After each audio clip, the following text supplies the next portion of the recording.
In Pakistan, a Christian mother was sentenced to death for forwarding a WhatsApp message.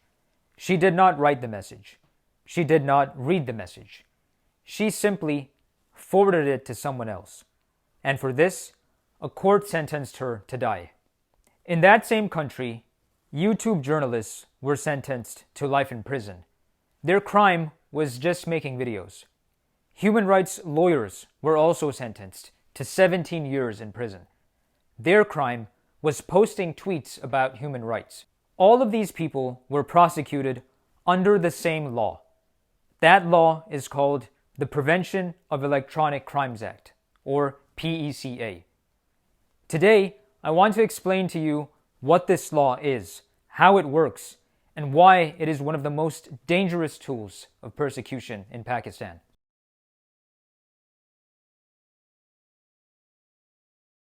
Here is how PECA works in simple terms.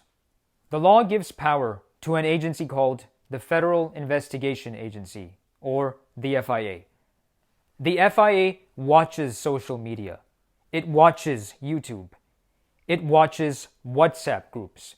If the FIA finds something it considers anti-state or anti-Islam, it can open a criminal case. PECA has several sections. Section 10 covers something called cyber terrorism. Section 11 targets religious content the authorities consider harmful. And Section 26A, added in 2025, makes it a crime to spread information the government calls false or fake. But here is the problem. The law does not clearly define any of these words. What is anti-state? The law does not say. What is fake information? The law again does not say. What causes disorder? The law does not have an answer. This is not an accident. The words are left unclear on purpose. When the law can mean anything, it can be used against anyone. Human Rights Watch has called PECA a draconian cyber law and demanded its repeal. The Clooney Foundation for Justice published a legal study showing that PECA gives fewer legal protections to the accused than Pakistan's own existing laws. The punishments are extreme. Not fines, not warnings, but years in prison, and in some cases, even death. So what does this look like in practice? Let me show you 3 examples.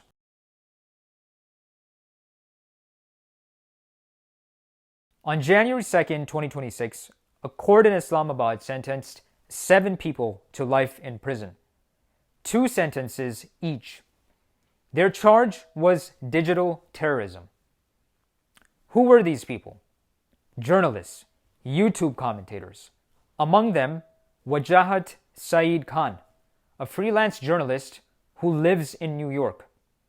Sabir Shakir, a former television anchor. Shaheen Sabai, a former newspaper editor. Moeed Perzada, an analyst.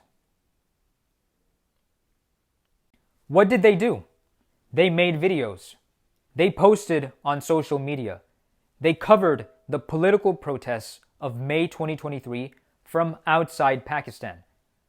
The government accused them of inciting violence and promoting hostility against the state through their words, not through any acts of violence. None of them were present at the trial. They were not even told the trial was happening. Wajahat Saeed Khan said he was never served any legal notice. He was never contacted by the court. He called the ruling political theater. Sabir Shakir said the court did not hear arguments from his lawyer before sentencing him. And the verdict? Their faces were posted on the streets of Pakistan's cities. They were called traitors. The government blocked 27 YouTube channels under PECA for what it called anti-Pakistan content. In Pakistan in 2026, running a YouTube channel can get you a life sentence.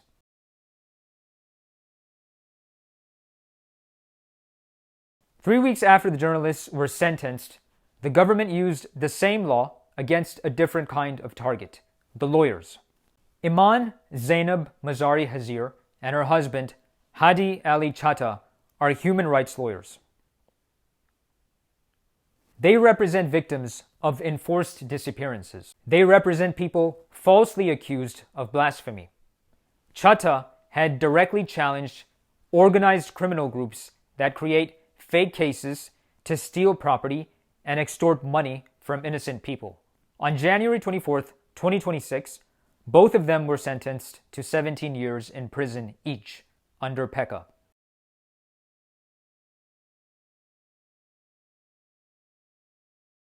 Their crime? Tweets. Between 2021 and 2025, they posted on social media about human rights abuses, disappearances, killings, and false accusations. The court ruled that even talking about these abuses is a criminal offense. Accusing the military of human rights violations, the court said, is cyber terrorism. The trial was extremely fast. It went from beginning to end in less than 3 months. Most PECA cases take years. This one was rushed. Their bail was canceled. They were arrested on the way to a court hearing. The final verdict was delivered in under 1 minute. Amnesty International called it an alarming misuse of the justice system. The United Nations said it was deeply disturbed. The European Union condemned it. Lawyers in Pakistan staged protests and walkouts. But today, Imaan Mazari and Hadi Ali Chattha are still in prison. And the message from the government is simple. If you defend blasphemy victims and you speak about it publicly, you will go to prison.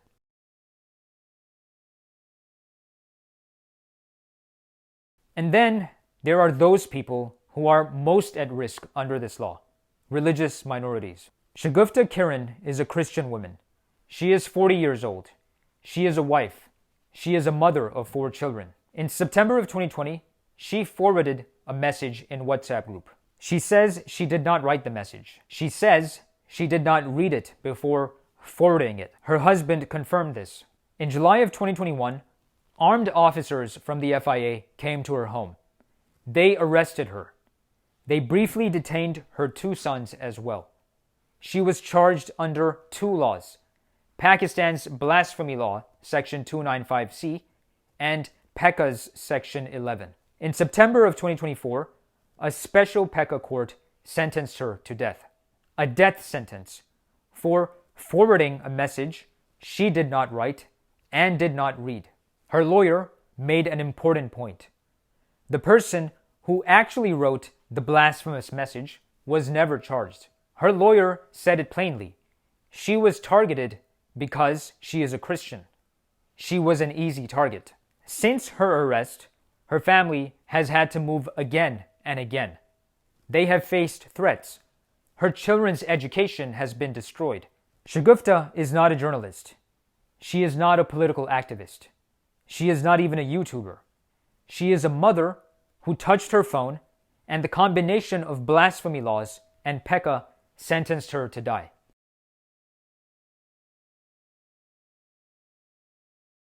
These 3 stories, the journalists, the lawyers, and Shagufta Kiran, are not separate problems. They are part of one system. Pakistan's blasphemy laws have existed for decades. They punish anything that the state considers insulting to Islam. PECA was created in 2016 to regulate the internet. When you combine these 2 laws, you get something very powerful and very dangerous. A system where the government can monitor every phone, every message, every video, and punish anything it considers blasphemous with prison or death. So what does this all mean for an ordinary Christian living in Pakistan today? It means this: anything you say online can be used against you. If you share a Bible verse and someone reports it as blasphemous, you are at risk. If you comment in a WhatsApp group and someone takes offense, you are at risk. If you run a YouTube channel that talks about the problems your community faces, you are at risk. PECA says it is a crime to spread false information that causes disorder. But what counts as false? What counts as disorder? When a Christian reports that girls in their community are being abducted and forcibly married, something documented by every major human rights organization, is that false information? Or is it the truth? Under PECA, the government decides. Not a clear rule, not a fair standard. The government decides who is telling the truth and who is committing a crime. And that's what makes this law so dangerous. It is being used to put lawyers in prison for writing tweets. And it is being used to give life sentences to people who make YouTube videos. This is not about fighting cybercrime. This is about building a digital prison around Pakistan's minorities, its journalists, and anyone who dares to speak. If you believe this matters, please share this video. The sources are in the description. For a deeper look at how Pakistan's blasphemy laws have been weaponized, including the role of PECA, my father and I wrote a book called The Blasphemy Business. The link is in the description. Thank you for watching, and God bless.